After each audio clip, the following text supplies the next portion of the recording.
और ओबीसी आरक्षण को लेकर जवाब दाखिल करने के लिए समय दिया है। सरकार का पक्ष जानने के बाद हाईकोर्ट कोई फैसला करेगा।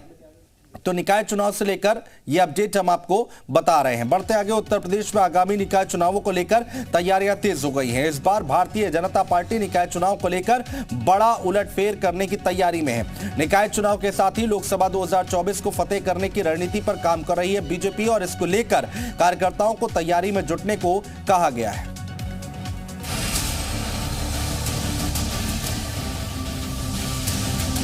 ऐसा प्रदेश जहां सियासी आसमान की चमक हर वक्त बरकरार रहती है, जहां एक चुनाव बीतते ही दूसरे की तैयारी शुरू हो जाती है, वो है उत्तर प्रदेश। उपचुनाव के बाद अब निकाय चुनाव की जंग शुरू हो चुकी है। इसको लेकर सियासी दल पूरी ताकत से तैयारी में जुटे हैं। एक तरफ सीएम योगी जिलों के दौरे कर रहे हैं, परियोजनाओं की लगातार सौगात दे रहे हैं, तो दूसरी तरफ पार्टी में भी हलचल तेज है।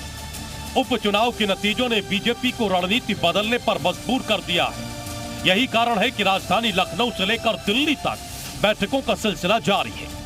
बैठक में प्रत्याशियों के चयन से लेकर चुनावी रणनीति तक मंथन हो रहा है। भारतीय जनता पार्टी उत्तर प्रदेश में होने वाले निकाय चुनाव के साथ साथ 2024 के लोकसभा चुनाव में भी तैयारियां करती हुई दिखाई पड़ रही है।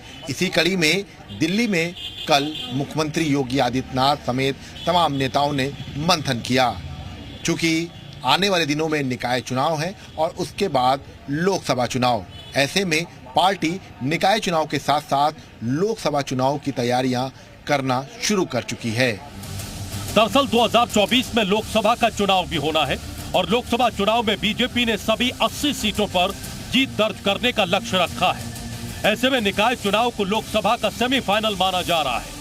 यही कारण है कि तैयारियों को और पुख्ता करने और जीत को सुनिश्चित करने के लिए सीएम योगी और पूरे संगठन ने खुद को झोंक दिया है। भारतीय जनता पार्टी एक कैडर बेस्ड ऑर्गेनाइजेशन है, जहां पर भारतीय जनता पार्टी के कार्यकर्ता हर बूथ पर एक संगठन के साथ, रणनीति के साथ, पूरी प्लानिंग, डिटेल प्लानिंग के साथ चुनाव मैदान में जाते हैं और इसीलिए विजय पताका भारतीय जनता पार्टी के पक्ष में लहराती है। भारतीय जनता पार्टी में कोई जाति मजहब के समीकरण करके कोई चुनाव मैदान में नहीं जाते, बल्कि जनता के साथ, उनकी संवेदनाओं के साथ, उनके विषयों के समाधान के साथ हम जुड़ते हैं और इसलिए विजय पताका भारतीय जनता पार्टी के पक्ष में लहराती है। उपचुनाव के बाद अब बीजेपी का पूरा फोकस निकाय चुनाव पर है। वैसे नगर निकाय चुनाव में हमेशा बीजेपी जीतती रही है, फिर भी पार्टी चुनाव की तैयारियों को लेकर कोई कोर कसर नहीं छोड़ना चाहती है। बीजेपी नगर निगम से लेकर नगर पालिका, नगर पंचायत और सभासदों की एक एक सीट को जीतने को लेकर मजबूत रणनीति तैयार कर रही है, ताकि 2024 के लक्ष्य को भी आसानी से पाया जा सके। ब्यूरो रिपोर्ट, जी मीडिया। तो निकाय चुनाव को लेकर बीजेपी की तैयारी की रिपोर्ट आपने देखी। अब आपको बीजेपी के कुछ बड़े फैसलों के बारे में बताते हैं जो चुनाव जीतने के लिए पार्टी ने लिए हैं। बीजेपी का बड़ा फैसला क्या है वो हम आपको बता रहे हैं। निकाय चुनाव में बीजेपी का सर्वे नगर पंचायत और नगर पालिका में भी सर्वे कराया है। टिकट बंटवारे के लिए सर्वे करा रही है भारतीय जनता पार्टी। बीजेपी की स्पेशल टीम कर रही है सर्वे और 18 दिसंबर तक तैयार होगी सर्वे की रिपोर्ट। सर्वे की रिपोर्ट के आधार पर प्रत्याशियों को टिकट दिया जाएगा। जिताऊ प्रत्याशियों को बीजेपी देगी टिकट, खराब इमेज वालों को नहीं मिलेगा टिकट। निकाय चुनाव में कोई रिस्क नहीं ले रही है भारतीय जनता पार्टी। तो क्या कुछ तैयारियां हैं वो हम आपको बता रहे हैं। जहां सीएम योगी खुद निकाय चुनाव के लिए पूरा जोर लगा रहे हैं, वहीं पार्टी रणनीति के तहत एक बार फिर से मुसलमानों को साधने की योजना पर काम कर रही है।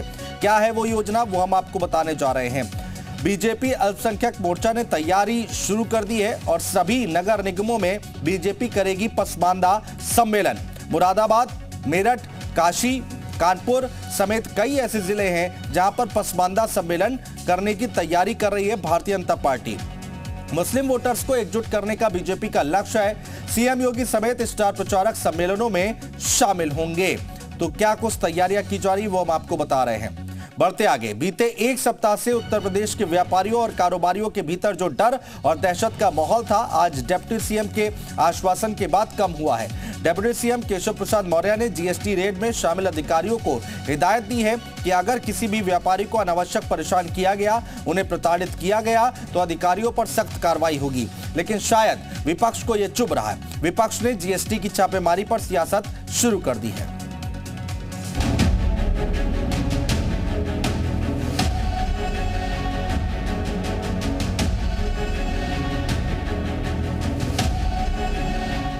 सरकार ने भले ही जीएसटी सर्वे की कार्रवाई पर रोक लगा दी हो, लेकिन इस मामले में अब सियासत शुरू हो चली है। समाजवादी पार्टी के अध्यक्ष अखिलेश यादव और बीएसपी सुप्रीमो मायावती ने रेड के बहाने सरकार पर निशाना साधा है। सपा मुखिया अखिलेश यादव ने तो छापेमारी को निकाय चुनाव से जोड़कर सरकार का घेराव किया है। जीएसटी की रोक नहीं लगाई, समाजवादी पार्टी से डर के जीएसटी पे रोक लगाई छापे पर। जहां भी छापा पड़ा है वहां भ्रष्टाचार अगर शामिल नहीं है तो बताइए। समाजवादी पार्टी और व्यापारियों से घबरा करके भारतीय जनता पार्टी की सरकार ने छापे की रोक लगाई।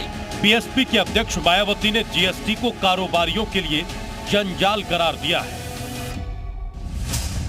मायावती का कहना है कि पीड़ित व्यापारी वर्ग अब यूपी में भी जीएसटी छापेमारी से तंग होकर बाजार बंद और आंदोलन करने को मजबूर हो रहे हैं, जिसका निवारण जरूरी है। जीएसटी रेड से विपक्ष को बैठे बिठाए सरकार को घेरने का मौका मिल गया, लिहाजा सरकार की तरफ से डिप्टी सीएम केशव प्रसाद मौर्य ने भी पक्ष रखा और अधिकारियों को सख्त हिदायत दी है। केशव प्रसाद मौर्य ने ट्वीट किया कि व्यापारी बीजेपी परिवार के सम्मानित सदस्य हैं। सरकार व्यापारियों के साथ है। कोई अधिकारी अनावश्यक व्यापारियों को परेशान करता है तो उसे दंडित किया जाए। विपक्ष राजनीति न करे, जब सरकार में थे तब गुंडों के सरदार थे। यूपी में जीएसटी की छापेमारी को लेकर सियासत तेज हो गई। पहले सपा सुप्रीमो अखिलेश यादव ने सरकार पर निशाना साधा तो उसके बाद मायावती ने भी सरकार पर हमला तेज कर दिया। अखिलेश यादव ने केशव प्रसाद मौर्य के ट्वीट के बाद, जिसमें उन्होंने कहा था कि व्यापारी बीजेपी के सम्मानित सदस्य हैं, अनुचित कार्रवाई पर अधिकारियों को दंडित किया जाएगा, तो उस पर अखिलेश ने पलटवार भी किया। कहा सरकार पूरी बीजेपी सपा और व्यापारियों से डर गई है। हालांकि अब इस पूरे मसले पर सियासत तेज हो गई है, क्योंकि यूपी में निकाय चुनाव है। बहरहाल कर चोरी पर रोकथाम के लिए शुरू हुआ जीएसटी सर्वे और छापेमारी का सिलसिला अब सियासत की भेंट चढ़ गया है। इसमें एक तरफ सरकार आक्रोशित व्यापारियों को भरोसा दे रही है कि बेवजह किसी भी व्यापारी को परेशान नहीं किया जाएगा, तो दूसरी तरफ विपक्ष व्यापारियों को भड़काकर सियासत चमकाने में जुटा है। ब्यूरो रिपोर्ट, जी मीडिया। तो आखिर जीएसटी की छापेमारी क्यों, ये हम आपको बताने और समझाने जा रहे हैं। सरकार को जीएसटी चोरी की शिकायतें लगातार मिल रही थी। पिछले काफी समय से सरकार को जीएसटी चोरी की शिकायतें मिल रही थी और इसके साथ ही साथ सीएम ने कार्रवाई का निर्देश दिया था, जिसके बाद राज्य कर आयुक्त के निर्देश पर छापेमारी अभियान चला है। छापेमारी के लिए 264 टीमों का गठन किया गया। 5 दिसंबर से सभी जिलों में एक साथ छापेमारी की गई। तो क्यों हुआ ये छापेमारी, क्यों की जा रही थी, वो हम आपको बता रहे हैं। और जीएसटी छापेमारी से क्या मिला वो हम आपको बताते हैं। सभी जिलों में हुई छापेमारी और 600 से ज्यादा व्यापारियों के यहां रेड डाली गई। एक सप्ताह में 208.15 करोड़ की चोरी पकड़ी गई है। कर चोरी संबंधित दस्तावेज जब्त किए गए हैं। 100 से ज्यादा व्यापारियों से 17 करोड़ 53 लाख का जुर्माना वसूला गया है। तो जीएसटी को लेकर जो छापेमारी चल रही है वो क्यों की गई और क्या कुछ मिला, उससे क्या कुछ हासिल हुआ, वो हम आपको बताने और समझाने की कोशिश कर रहे हैं। जेल में बंद पूर्व विधायक बाहुबली विजय मिश्रा और उनके परिजनों की मुश्किलें लगातार बढ़ती जा रही हैं। भदोही पुलिस ने विजय मिश्रा के बेटे विष्णु मिश्रा की 10 करोड़ रुपए की अचल संपत्ति को भदोही डीएम ने गैंगस्टर एक्ट के तहत कुर्क करने का आदेश दिया है। एक रिपोर्ट देखिए।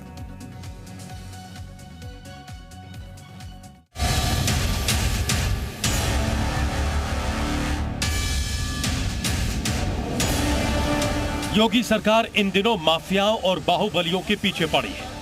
सीएम योगी ने अपनी कुर्सी संभालते ही ये साफ कर दिया था कि प्रदेश में किसी भी तरह की अराजकता बर्दाश्त नहीं की जाएगी। इसके लिए उन्होंने सूबे के पुलिस महकमे के साथ सूबे में कानून व्यवस्था में सख्ती लाने के लिए अधिकारियों के पेच भी कसे थे। इसी कड़ी में एक के बाद एक बाहुबली नेताओं पर नकेल कसी जा रही है। मुख्तार अंसारी और अतीक अहमद के बाद अब बाहुबली विजय मिश्रा के अवैध साम्राज्य पर बाबा का बुलडोजर लगा